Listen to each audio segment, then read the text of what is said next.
Alveg hamingju með sigurinn. Þetta var svona þínu leikinn frekar klósleikur. Já. Hvað var til þess að þið svona fyrir utan það ótrúlega skot að Kári Lóki og þið unnið þennan leik? Bara þetta ótrúlega skot hjá Kári Lóki. Nei, bara öfluleikur og erfitt að krefja eitthvað og finna einhverja nákvæma punkta hér og þar en bara, þú veist, körfuboltinn er þessi íþrótt. Bara stórkostlega hluti gerast og það sem betur fer náðu að setja þetta skot onni. Hvað er þetta að gera svona til þess að klára þessu seríuna? Það er bara að vera betri. Það er bara að vera betri eftir dag. Mér finnst við ekki alveg ná sama orkustigi heilt yfir sérstaklega í fyrri hálfleik í þessu leik eins og gerðum í Keflavík í síðasta leik.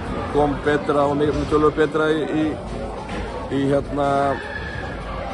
seinna hálfleik í dag. En þú veist, við erum komin annað 7-8 stigum yfir eða lítið eftir og fyrir að fá okkur einhverja snöggar heimskulega körfur og svona hleypa þeim svona aftur inn í þetta.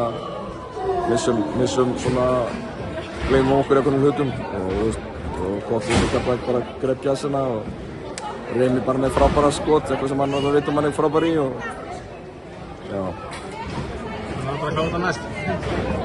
Við förum alla leiki til að vinna, þannig að við bara gerum okkur allra besta til þess að ná að vinna næsta leik. Ok, vel. Takk.